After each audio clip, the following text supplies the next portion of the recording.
औज़ुबिल्लाहिमिनश्शैतानिर्रजीम बिस्मिल्लाहिर्रहमानिर्रहीम अस्सलातु इमादुद्दीनी अस्सलातु मेराजुल मुमिनी रब्बि इश्रह ली सदरी व यस्सिर ली अमरी वहलुल उक़दतम मिन लिसानी यफ़क़हू क़ौली रब्बि यस्सिर वला तुअस्सिर व तम्मिमिल खैर आमीन या रब्बल आलमीन। ये दो जुमले हम बचपन से स्कूलों की दीवारों पर, कमरा जमात के चार्टों पर, मदारिस, कॉलेजेस, यूनिवर्सिटीज़, अखबारात और टीवी पर पढ़ते आए हैं कि अस्सलातु इमादुद्दीन और अस्सलातु मिराजुल मुमिनी। तर्जुमा भी आपको आता है।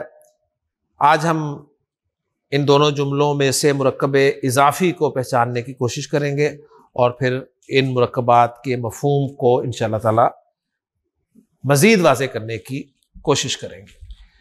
तो आपके सामने मैं लिख रहा हूं इमादुद्दीनी। दो अल्फाज आपके सामने आगे। मुरक्कब ताम जुमला इस्मिया है या नहीं है? नहीं है, क्रॉस हो गया। मुरक्कब नाकिस की तरफ आ जाए। मुरक्कब इशारी है, तौसीफी है, क्या है? इजाफी। प्रूव कर लें। इजाफी है तो पहला मुजाफ होगा, दूसरा मुजाफ इलैह होगा। मुजाफ अलिफ लाम भी नहीं होगा, तनवीन भी नहीं होगी, और मुजाफ इलैह मजरूर होगा। तो मुजाफ इलैह मिलकर मुरक्कब इजाफी बन गया। तर्जुमा करते हुए आप स्टार्ट यहां से करेंगे, जहां पर अरबी का मुरक्कब इजाफी खत्म होता है वहां से उर्दू का मुरक्कब इजाफी शुरू हो जाता है। तो तर्जुमा आप करेंगे दीन का सुतून। इमाद कहते हैं सुतून को, जिसे आप अंग्रेजी में पिलर कहते हैं। तो नमाज के बारे में कहा गया कि नमाज दीन का सुतून है। नमाज दीन का सुतून है। अब्दुल रहमान, क्या मतलब है नमाज दीन का सुतून है? दीन का फायदा कोई नहीं। हाँ, शाबाश, हाँ, वेरी गुड। यानी जिस तरह इमारत में पिलर की अहमियत सबको पता है कि एक छत आप पिलर के बगैर नहीं डाल सकते, कोई भी इमारत पिलर के बगैर नहीं खड़ी हो सकती, इसी तरह नमाज के बगैर दीन की इमारत कायम हो ही नहीं सकती। आप अपने आप को दीनदार कहते हैं और आपकी जिंदगी में नमाज ना हो तो आप ही अपने आप को दीनदार कह सकते हैं, ठीक है, लेकिन है नहीं है। दूसरी कंस्ट्रक्शन, अस्सलातु मेराजुल मुमिनी। मुरक्कब दाम जुमला इस्मिया नो, मुरक्कब नाकिस, मुरक्कब इशारी नो, मुरक्कब तौसीफी नो, मुरक्कब इजाफी यस, मुजाफ इलैह। मुजाफ पर अलिफ लाम भी नहीं है, तनवीन भी नहीं है, मुजाफ इलैह मजरूर है। मेराजुल मुमिनी, मोमिन की मेराज। तो नमाज मोमिन की मेराज है। क्या मतलब हसन नमाज मोमिन की मेराज है? नमाज मोमिन की मेराज है। सुना है ना ये जुमला? क्या मतलब है इसका? जी शाबाश। मेराज बुलंद मकाम को कहते हैं। अच्छा, तो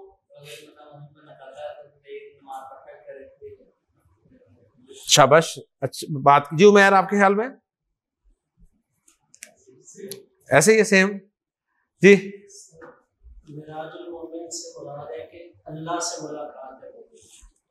मेराज में हुआ क्या था?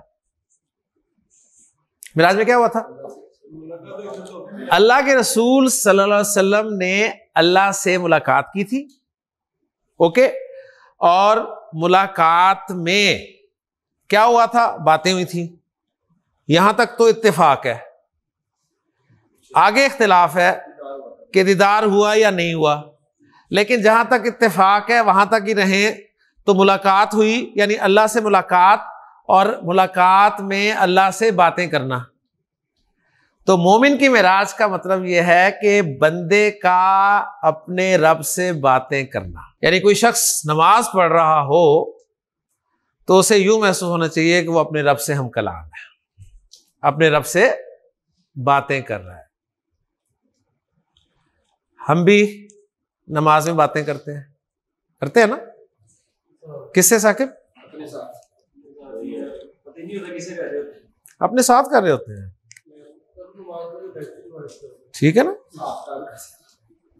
हमारी नमाज जो है वो ऐसे ही होती है, अल्लाह अकबर के बाद हमारी आंख खुलती है अस्सलाम वालेकुम वरहमतुल्लाह पे, ऐसे ही है ना? तो असल में नमाज क्या थी? आप नमाज में खड़े हैं तो गोया आप अपने रब से हम कलाम है, आप अपने रब की हमद कर रहे हैं।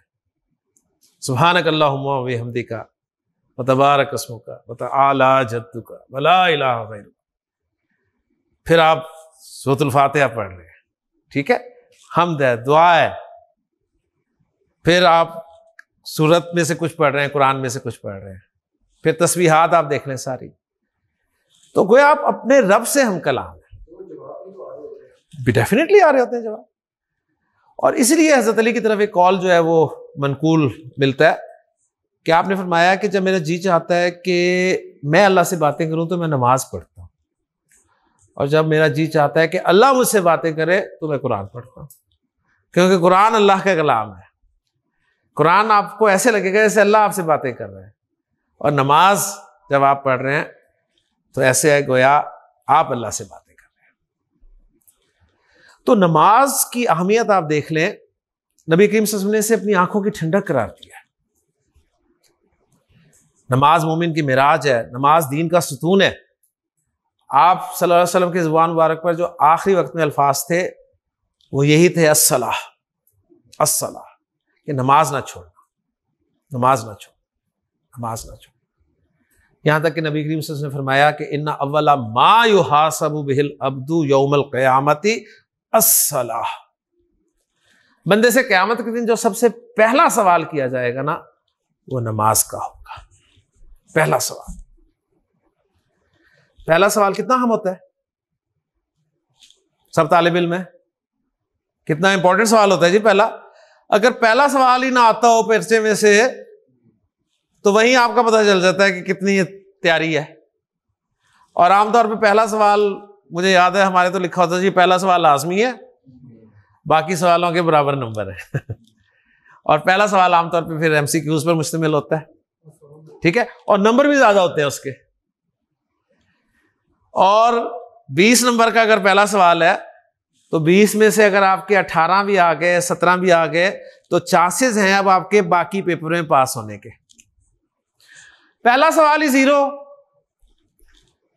तो बाकी पर्चे में पास हो सकते हैं? पहला सवाल। मुझे याद है जब मैंने 5वीं का इम्तिहान दिया था ना, 5वीं का इम्तिहान हमारा था वजीफे का इम्तिहान, तो एक दिन में हमारे सब पर्चे हुए थे, उर्दू, साइंस, दीनियात, माशरती उलूम, ड्राइंग और हिसाब। अंग्रेजी नहीं होती थी उस वक्त, ठीक है, होती थी लेकिन वो इंग्लिश मीडियम में होती थी, सरकारी स्कूलों में अंग्रेजी नहीं होती थी। हमने यानी फर्स्ट टाइम 6ठी क्लास में अंग्रेजी ABC पढ़ी थी जाके। तो ये 6 पर्चे थे, एक ही दिन होने थे। और जब हम गए पर्चे देने तो हमें बताया गया कि जी सबसे पहला आपका पर्चा होगा हिसाब का। पहला पर्चा हिसाब का होगा। आप हाल में जाएंगे, हिसाब का पर्चा देंगे, 1 घंटे का पर्चा होगा। उसके बाद आप पर्चा दे के बाहर आ जाएंगे, पर्चों की चेकिंग होगी, रिजल्ट निकलेगा। जो बच्चे हिसाब में पास होंगे वो फिर दोबारा हाल में जाएंगे और बाकी पर्चे देंगे। तो जो हिसाब में फेल हो जाएंगे उनसे हम बाकी चीज़ों के बारे में नहीं पूछेंगे, वो जाएं। ओके जी। हम गए, हिसाब का पर्चा दिया, घंटे बाद बाहर आए तो कुछ तो हिसाब का पर्चा देते ही वापस चले गए, ठीक है। हमारे जैसे कुछ रुक गए कि देखें क्या होता है। रिजल्ट आया तो नाम लिखा हुआ था, तो हम बाकी पर्चे देने के लिए भी अंदर गए। फिर हमारे से उन्होंने साइंस के बारे में पूछा, इस्लामियात के बारे में पूछा, ठीक है, ड्राइंग के भी कोई तस्वीरें से बनवाई हमारे से, यानी बाकी चीज़ें पूछी उन्होंने। शाम को फिर हम घर पहुंचे कोई 4-5 घंटे के बाद। अब जब अगले दिन हम स्कूल गए ना, तो जो हिसाब में फेल हो गए थे ना, वो पता है आपस में क्या बातें कर रहे थे? वो कह रहे थे मेरी साइंस की बड़ी अच्छी तैयारी थी। ये कह रहा था कि मैंने माशरती उलूम गढ़ आनी सी, ठीक है। कोई कह रहा था दुनियात अगर आप आ जाता ना पेपर। उन्होंने कुछ नहीं पूछा, क्राइटेरिया क्या बनाया? हिसाब। उनका हिसाब क्लियर होगा तो फिर बाकी बातें कुछ की जाएंगी। हिसाब नहीं क्लियर तो फेल। अल्लाह के रसूल ने क्राइटेरिया किसे बना दिया? आपने फरमाया कि जिसकी नमाज सही निकल आई तो उसके बाकी अमाल भी सही निकल आएंगे, जिसकी नमाज सही ना निकली। तो इतनी अहमियत नमाज की।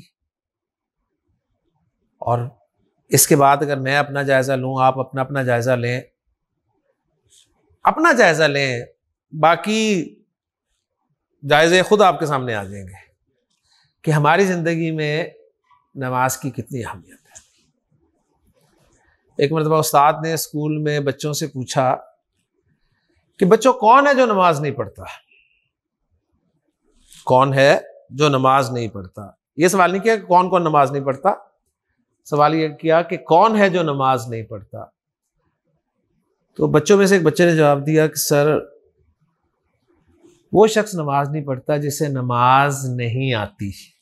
बच्चों के जवाब तो ऐसे ही होते हैं ना, ये सादे सादे से, प्यारे प्यारे से।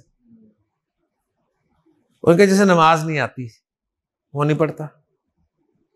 एक बच्चे ने हाथ खड़ा किया, उसने कहा कि सर, काफिर नमाज नहीं पढ़ता।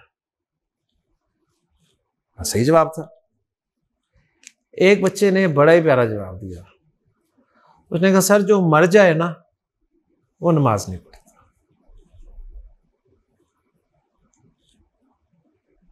तो अगर हम नमाज नहीं पढ़ते तो हम जरा चेक करें, क्या हम काफिर हैं?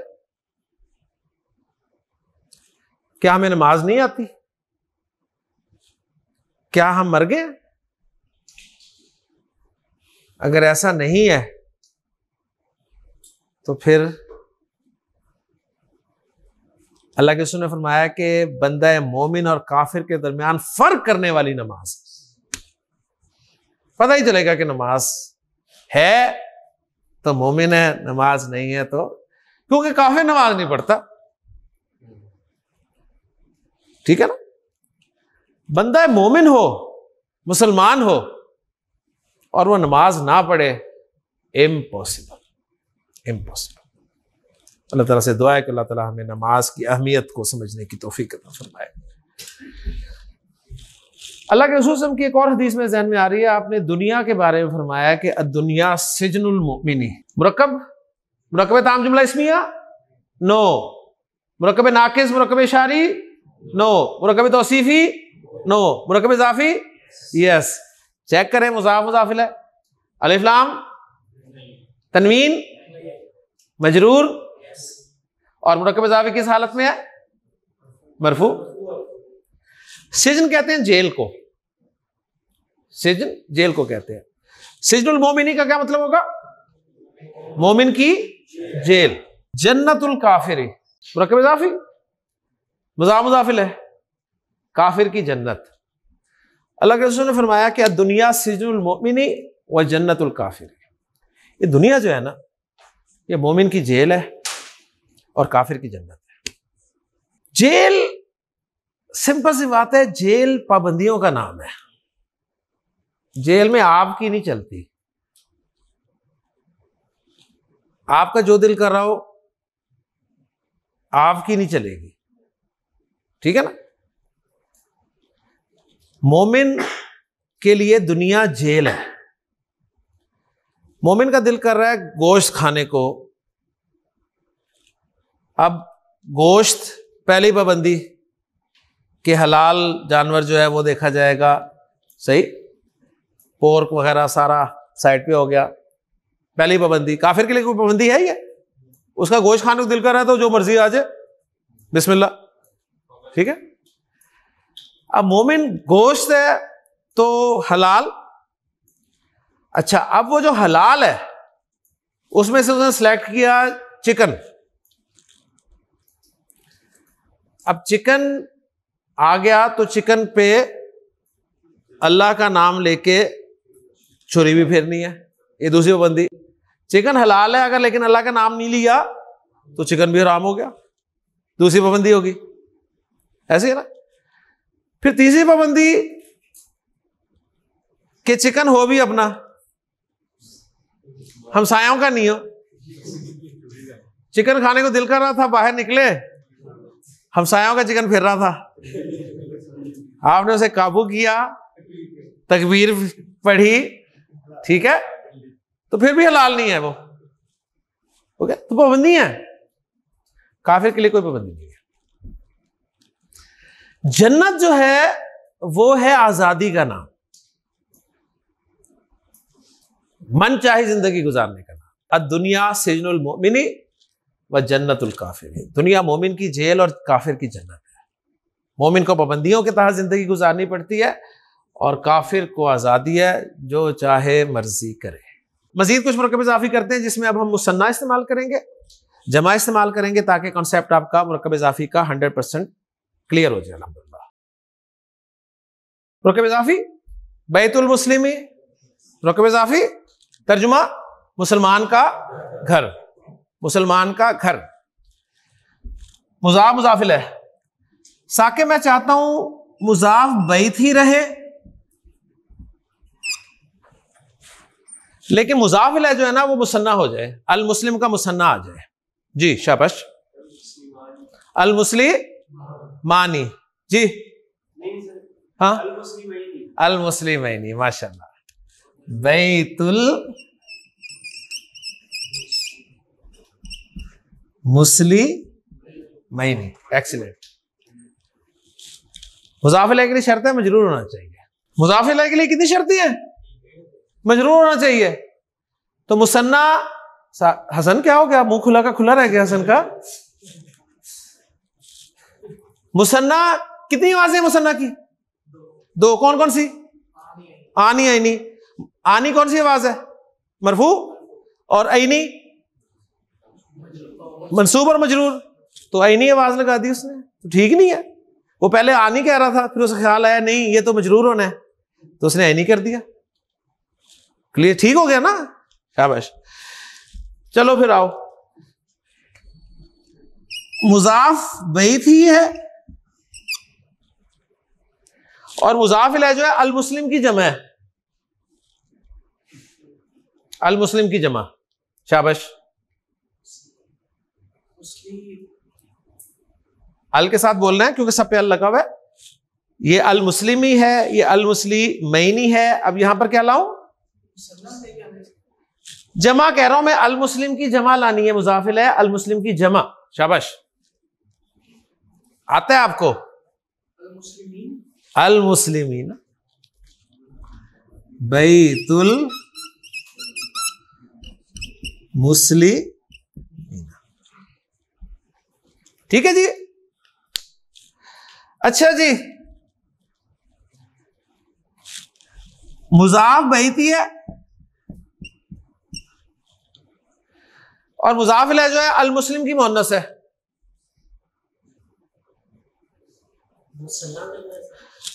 अल मुस्लिम की मुअन्नस है, अल मुस्लिम वाहिद नहीं है, तो वाहिद की मुअन्नस वाहिद ही होगी ना, वाहिद की मुअन्नस मुसन्ना तो नहीं हो सकती ना। पूरा बोलें, सोच लें। बैतुल मुस्लिमाती, बैतुल मुस्लिमाती, जी जनाब। बैत मुजाफ है, मुजाफिल है अल मुस्लिमाती, इसका मुसन्ना है बैतुल मुस्लिमातैनी। जी इस्माइल, मुजाफ बैती है और मुजाफिल है अल मुस्लिमा की जमा है।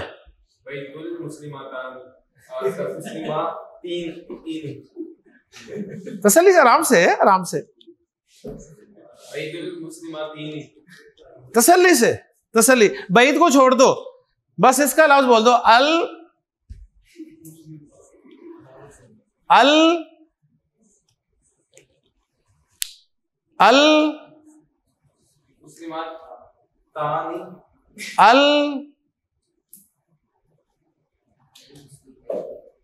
मुस्लिमातिन अल अल हाँ,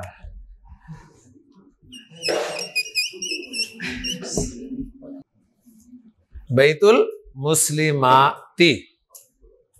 ओके जी, ठीक है। अच्छा जी,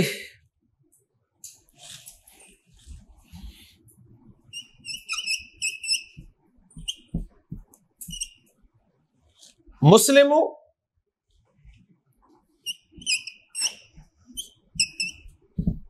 मक्का था, ठीक है। क्या मतलब? मुरकब इज़ाफ़ी है ना, मुरकब इज़ाफ़ी है। आसिफ है ना, अलिफ लाम लगा हुआ है, तनवीन है, मजरूर है, गैर मुंसरिफ है। मुस्लिमु मक्का था, मक्का का मुसलमान, मक्का का मुसलमान। उमैर मुज़ाफ है, मक्का ही है। मुज़ाफ जो है वो मुस्लिम का मुसन्ना है।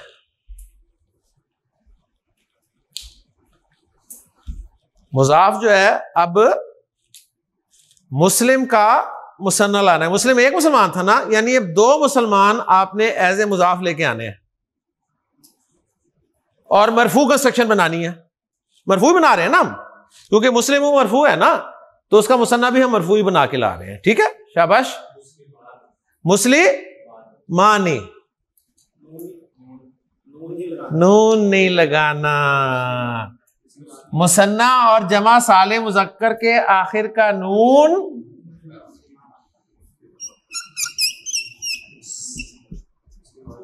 मुस्लिमा मक्का था। क्या तर्जुमा होगा मुआविया? मक्का के दो मुसलमान, मक्का के दो मुसलमान। क्लियर जी? हाँ जी, तैयार है? मक्का उसी तरह है जी, और मुज़ाफ जो है वो मुस्लिमु मरफू, मुस्लिमा मरफू, जमा आनी चाहिए। शाबाश।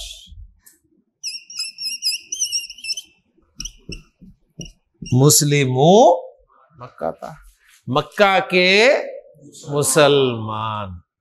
मुस्लिमु मक्का था मुरक्कब इज़ाफ़ी मरफू है ना, मैं चाहता हूं मंसूब आ जाए। क्या बनेगा? एक्सीलेंट। मुस्लिमा मक्का था। जनाब तैयार है?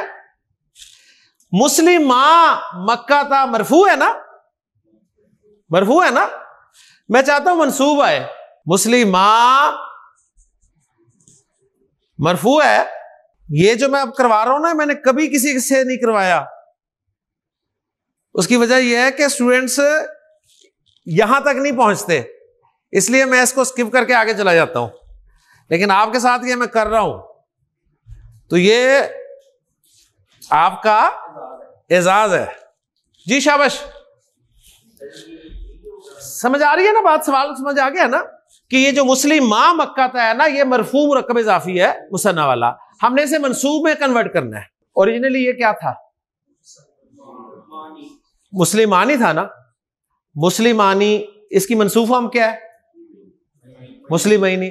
मुस्लिमैनी का नून हटा दें तो क्या बचा? मुस्लिमई।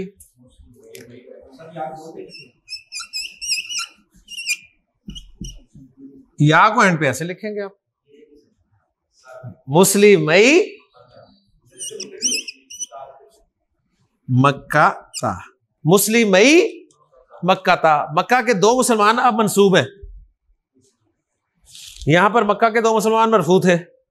ये पॉइंट मैं फिर आपको कह रहा हूं, अगर आपको समझ आ जाए तो बहुत अच्छी बात है, अगर नई परेशानी हो रही है तो स्किप कर दीजिएगा, कोई इशू नहीं है, लेकिन मैं सिर्फ आपके लिए कर रहा हूं इसको, ठीक है। और लास्ट एग्जांपल जी, मुआविया मुस्लिमू मक्का था मरफू है, इसकी मंसूब बनानी है फॉर्म, मुस्लिमी मक्का था, मुस्लिमीना था,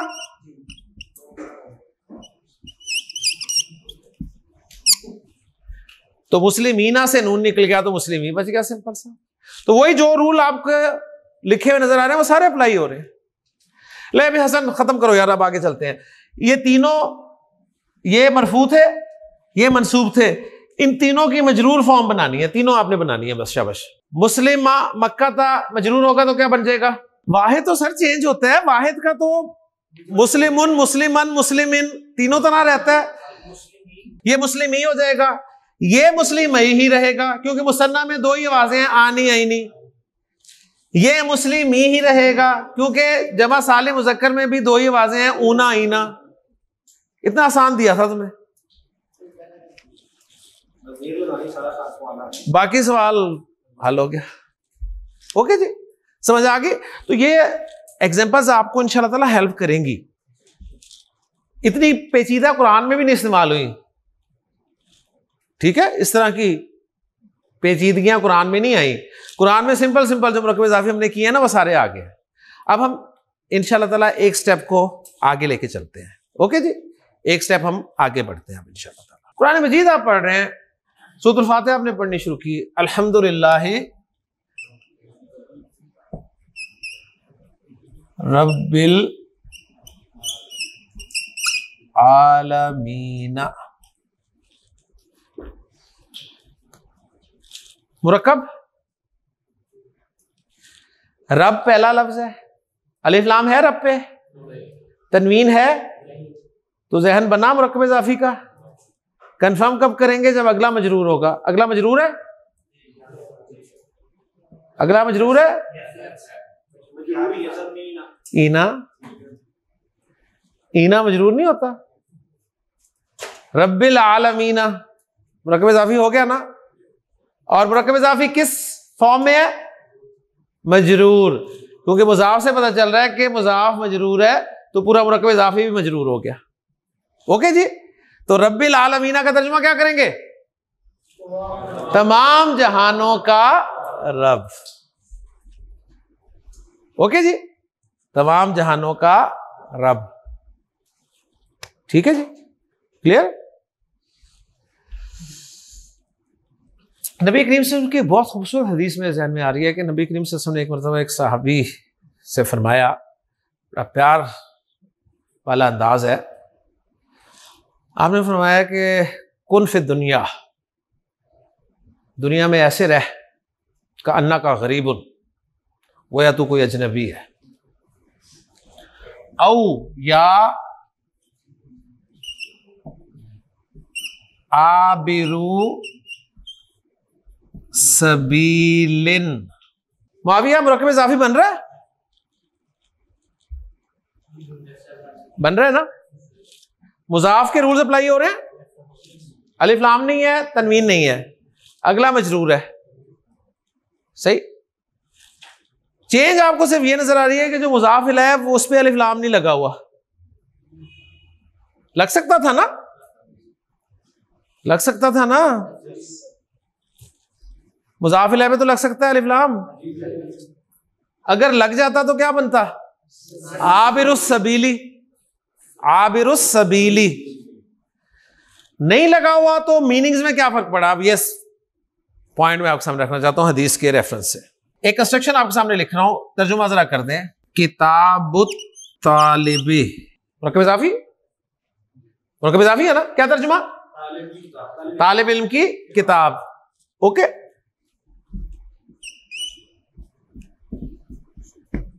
किताबु तालिबिन।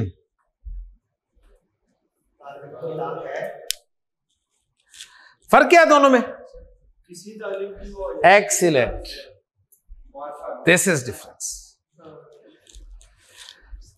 किताबु तालिबिन, इसका तर्जुमा आप करेंगे किसी तालिब इल्म की किताब। तालिब इल्म नकरा है, कोई भी हो सकता है। आपको किताब नजर आई, कमरे में पड़ी, आप कहते हैं यार ये किसी तालिब इल्म की किताब है। ओके, किसी तालिब इल्म की किताब है, आप उस तालिब इल्म को नहीं जानते। जब आपने कहा कि किताबु तालिबी, तो आपको पता है किस तालिब इल्म की किताब है ये। ओके जी, तो अब यही उसूल यहां पर अप्लाई करें। आबिरु सबीलिन, सबील के माना होते हैं रास्ते के, तो क्या तर्जुमा करेंगे? करें तर्जुमा, किसी रास्ते का मुसाफिर, किसी रास्ते का पार करने वाला। आपने फरमाया कुन फि दुनिया, दुनिया में ऐसे रह का अन्ना का गरीबुन, गोया तू कोई गरीब है, अजनबी है। औ आबिरु सबीलिन, या किसी रास्ते का पार करने वाला, किसी रास्ते का पार करने वाला है। ऐसे ना, रास्ते का पार करने वाला रास्ते पर चल रहा हो, मुझे बताइए उसे रास्ता अच्छा नजर आ जाए, बड़ा अच्छा रास्ता है मोटरवे, कितने घर बने हुए मोटरवे पे?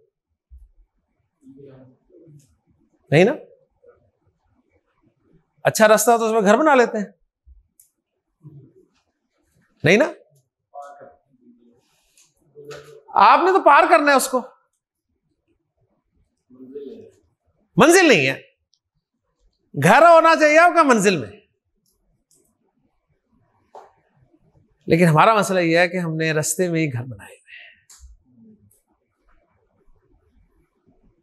हज़रत नूह अलैहिस्सलाम के बारे में आता है, बड़ी प्यारी बात है। अब उसकी सनत है नहीं है मुझे नहीं पता, बहरहाल बात बड़ी जबरदस्त है। हज़रत नूह ने 950 साल दावत तबलीग की ना, पता है आपको, ऐसे ही है ना? तो उनकी उम्र खुद तो 1000 साल से भी ऊपर होगी। तो उनके पास एक औरत आई, उसने कहा कि मेरे ना छोटे छोटे बच्चे फौत हो जाते हैं, छोटे छोटे, कोई 300 साल का फौत हो जाता है, कोई 400 साल का भी नहीं होता, फौत हो जाता है, छोटे छोटे हैं बेचारे। तो दुआ करें अल्लाह ताला उन्हें लंबी उम्रें दे। तो फिर आपने जो आपके साथी थे उन्हें बताया कि आखिरी उम्र जो आएगी ना, उसमें एवरेज उम्र जो है ना वो 60 साल होगी। 60 साल कहाँ, 60 साल कहाँ, 900 1000 साल की एज। तो जो उनके साथी थे ना हज़रत नूह के, वो बड़े हैरान हुए और उन्होंने फिर हैरान होकर एक सवाल किया कि फिर वो रहने के लिए घर तो नहीं बनाएंगे ना? वो रहने के लिए घर तो नहीं बनाएंगे, यानी 60 साल की उम्र होगी, उसमें इतना टाइम होगा कि घर बनाए वो तो अपनी आखिरत बनाने के चक्कर में होंगे। तो आप देख लें माशाल्लाह,